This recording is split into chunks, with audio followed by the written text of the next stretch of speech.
name is Tibin John, and I lead a Bible study on campus. And just wanted to say thank you all for coming this morning to reflect on Lent with us. And what I'm going to talk about is sort of what we kind of do in Bible study. And if anyone is interested, please talk to me, because we'd love to have new members. Just to have more input. There's no wrong answers to every Bible study. It's just everyone's opinions we can include in this too. But please talk to me. We meet on Tuesday nights. In his book, Abiding in Christ, Andrew Murray writes, "Our union with Jesus Christ is not something of the intellect or sentiment, but a real, vital union of heart and life." Members of Union in Jesus Christ have reached an important time this year, in which we observe a religious tradition that deserves careful reflection by all.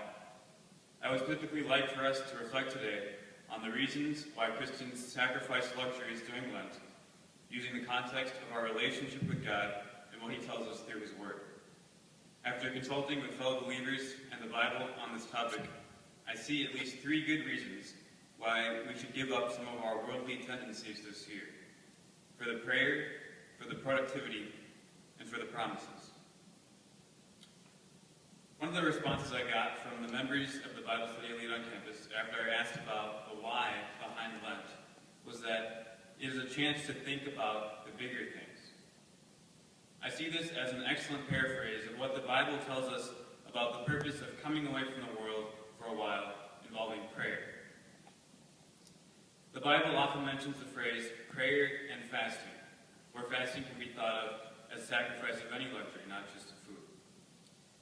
This suggests that sacrificing luxuries is inherently connected to communication with God. Matthew 4:4 says, "Man shall not live by bread alone, but by every word that comes from the mouth of God."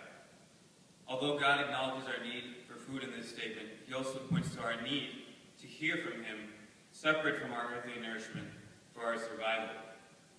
Life is not all about what we see right now.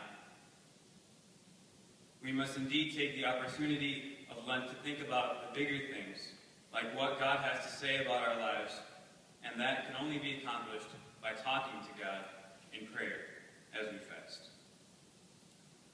Another one of my Bible study members had this to say about why we should sacrifice during Lent.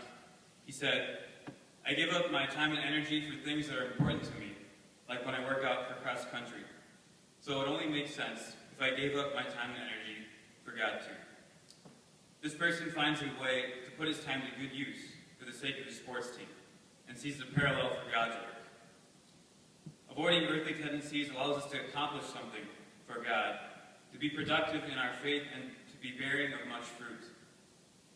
James 2:26 characterizes the faith that doesn't put in the time and energy to do God's will, saying, "As the body without the spirit is dead, so faith without works is dead also."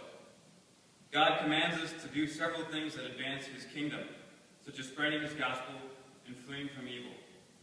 And giving up worldly practices during Lent helps us to be productive for God on earth. Hebrews 12:1 confirms the importance of effort for God by comparing life to a running competition. It says, "Let us lay aside sin which clings so closely, and let us run with endurance the race that is set before us." We endure now in order to reach the finish line later with God. Finally, a third profound comment from Bible study about why we give up things for Lent was this. One person said, "I mean, God gave up his son for us. That should be more than enough reason for us to give up everything and anything we can." The truth behind that statement can be understood when we consider how faithful God is to his word. From the very beginning of mankind, he made the promise of the defeat of evil through the coming of his son, as he spoke to Satan in Genesis 3:15 about the Son of Man, saying, "He will crush your head, and you will strike his heel." The striking of Jesus' heel was his physical death on the cross, followed by his glorious resurrection and victory over sin, crushing the head of sin and death, on the day we celebrate as Easter. While we prepare for this coming day of celebration, we can take Jesus at one of his promises and faithfully fast and pray in obedience to him. He promises in John 15:10, "If you keep my commandments, you will abide in my love." without ceasing, as in 1 Thessalonians 5:17, and not thinking about how to gratify the desires of the sinful nature, according to Romans 13:14. Not only during Lent season, but during our lives. We have God's promise that we will live in his love. At the least, we should sacrifice our luxuries and worldly tendencies in order to focus on prayer, to be more productive for God, and to experience his promises. If you still feel the need for more incentive to participate in the sacrifice of Lent this year, I have only one remaining suggestion. Try some prayer and fasting to help you decide. The next 37 days are a great window of time for you to talk with God about it.